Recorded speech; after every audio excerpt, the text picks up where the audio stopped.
Hola, bienvenidos a la segunda clase de este último módulo de su curso de Economía Pública.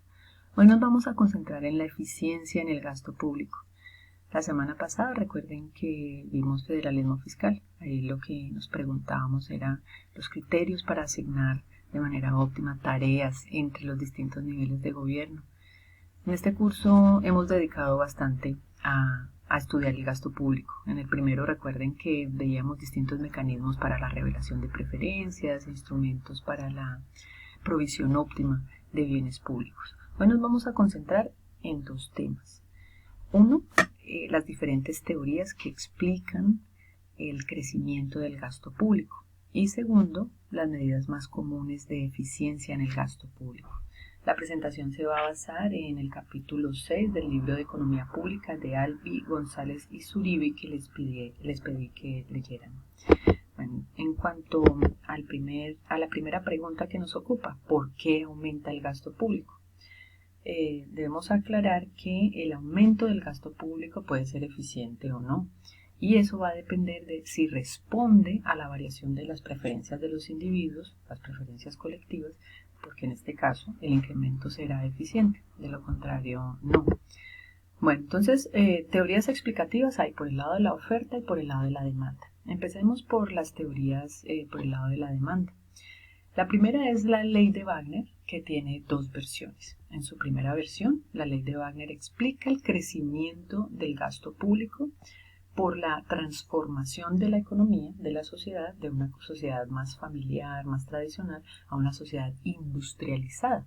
Toda esa transformación requiere provisión de bienes públicos, requiere más regulación, corrección de externalidades, requiere manejo de monopolios. Entonces, por este lado explica Wagner el crecimiento del gasto público. Y en otra versión de la ley se explica el crecimiento del gasto público por una característica de la demanda de los bienes sociales y es que es elástica.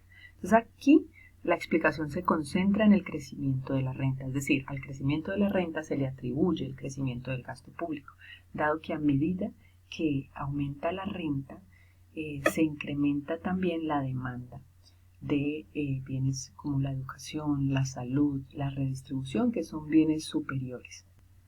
Estas teorías tienen unas críticas, ¿no? Tanto desde el punto de vista teórico como empírico. Por el lado de la crítica teórica es que su sustento es muy débil y en la medida en que se concentra mucho solo en la renta para explicar el crecimiento del gasto público, pues se está ignorando otros factores importantes como el papel de las preferencias, de la elección colectiva, de cómo se distribuye la población. Y desde el punto de vista empírico, pues a medida que las técnicas econométricas avanzaron, entonces pues no se encontró evidencia de que necesariamente aumentos en la renta conducen a mayor gasto. En general, pues es que pueda que haya correlación, pero esta correlación no implica que haya causalidad. Otra de las teorías se denomina efecto desplazamiento o efecto inspección. Y aquí la clave está en el papel de los choques o las conmociones que hacen que el gasto aumente y luego no disminuya después de la conmoción. Piensen en lo que nos está pasando ahora con el COVID-19, las necesidades de incremento en el gasto tan grandes. Entonces puede hacer que, si esta teoría tiene razón, el nivel de gasto no retorne. Pero piensen en esto. Si el incremento en el gasto debido a la conmoción se ha dado, pues no solo por la coyuntura, sino porque en realidad había vacíos en el gasto, es decir, necesidades de gasto que no se habían asignado y que ahora son visibles con la conmoción, pues no necesariamente esto va a ser ineficiente, este incremento, ¿no? Bueno, también tiene sus críticas esta teoría y es sobre todo en la evidencia empírica, ¿no? Es como que la evidencia de las relaciones entre las crisis y el aumento del gasto público es débil. Bueno, otras teorías están relacionadas con la redistribución de la renta, los grupos de interés y la ilusión fiscal. En el primer caso, se atribuye el incremento de los bienes públicos a que el gasto en redistribución tiende a incrementarse debido a que los partidos compiten por votos y si la cantidad de votantes cuya renta está por debajo de la renta media es muy alta, entonces esto va a empujar aún más el crecimiento del gasto público. Recuerden lo que veíamos en el primer módulo acerca del papel del votante mediano en la determinación del nivel de gasto público de equilibrio, y que decíamos que si la renta del votante mediano está muy por debajo, está por debajo de la renta media, entonces la tendencia sería a proveer de manera excesiva gasto público, dado que el votante mediano va a asumir un menor costo marginal del gasto público comparado con su beneficio marginal. Entonces esto está relacionado con lo que esta teoría dice. Y la crítica a esta teoría es que no necesariamente el mayor gasto se va a destinar a programas redistributivos, así que la explicación se quedaría corta. Otra explicación es la teoría de los grupos de interés. Aquí, esto también es familiar para ustedes, que hemos visto en política económica. En este caso, el énfasis es en los grupos de presión, los grupos poderosos económicamente que hacen lobby para que se asignen rentas públicas a gastos cuasi privados, a gastos que los benefician principalmente a ellos o exclusivamente a ellos, pero el costo lo asume toda la población. Aquí la crítica es que es difícil de cuantificar o de aislar el efecto de los grupos de presión en el aumento del gasto de otros efectos. Pero en todo caso es algo que sí se ha mencionado bastante en diferentes contextos, y es el papel de los grupos de presión en la provisión no eficiente del gasto público.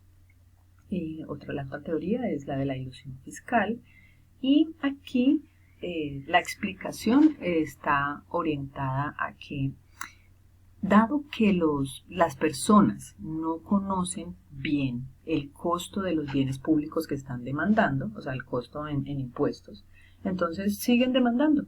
Y esto sobre todo sucede si la financiación de estos bienes se hace con deuda o se hace con impuestos indirectos.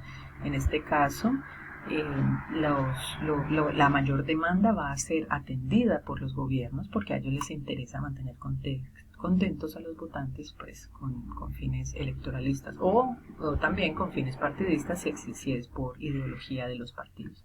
Aquí la crítica también está orientada a la falta de validación empírica, pues, a la escasez de validación empírica. Por el lado de la oferta, también hay varias teorías. Una de ellas es la llamada enfermedad de bemol.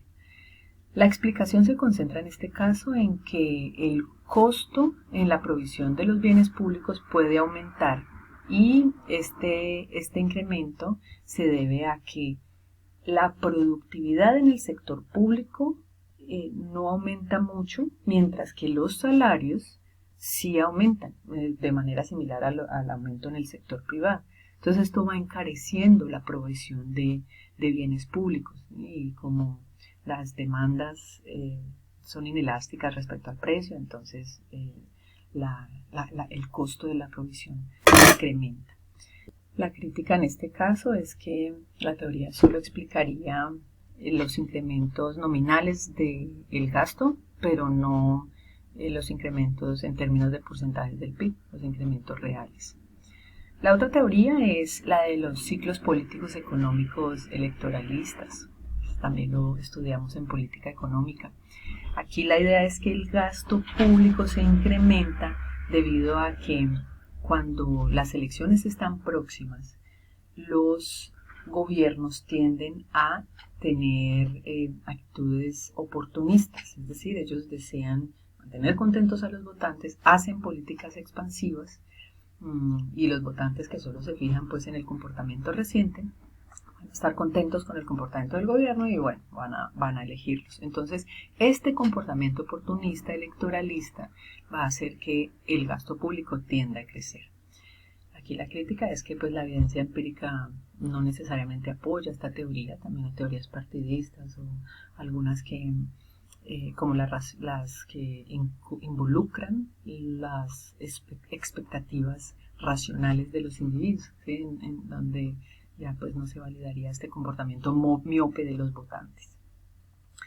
Y otra de las teorías es la de la burocracia, que tiene dos versiones.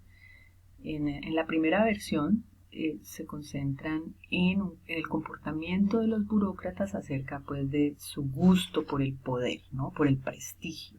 Y para satisfacer este gusto, entonces van a pedir grandes presupuestos. Entonces, ese mayor presupuesto probablemente tengan éxito en eso, dado que ellos están mejores informados que los legisladores. Entonces los legisladores van a aceptar estas propuestas por el lado de los burócratas. Aquí la crítica es que se subestima el poder que tienen los políticos, ¿sí? Y mientras que se sobreestima el poder de los funcionarios públicos. De hecho, esta es la misma crítica a la versión 2 de la teoría de la burocracia, que se concentra más en los empleados públicos, pues en el poder de los empleados públicos, que ellos también son votantes. Como son votantes, entonces van a favorecer que el tamaño del sector público se incremente, pues porque en ese sector es en el que trabajan, ¿sí? Bueno, otra teoría es la de ideología del partido dominante. Esta lo que dice es que en general partidos de izquierda, partidos socialistas, van a tender más a aumentar el gasto que partidos de derecha, liberales o conservadores. Entonces aquí hay una crítica, y es que no necesariamente en la práctica se observa estas diferencias pues en la tendencia del gasto según cuál sea el partido que predomine. La otra explicación se concentra en el papel de la descentralización. Ya vimos la descentralización en la clase pasada en federalismo fiscal. Según esta explicación, el gasto público aumentaría porque los gobernantes en las entidades territoriales pueden hacer demandas grandes de bienes públicos, dado que la financiación proviene del gobierno nacional y no del gobierno local. Y la crítica aquí es que pues ese no es el único efecto de la descentralización. También la descentralización podría tender a reducir el gasto público, dado que hay un mayor control, mayor veeduría de los gastos locales, y entonces eso hace que no haya aumentos innecesarios del gasto público. Entonces la crítica es, bueno, no sabemos cuál efecto va a predominar. Y finalmente, una teoría por el lado de la oferta es la denominada presupuesto incrementalista.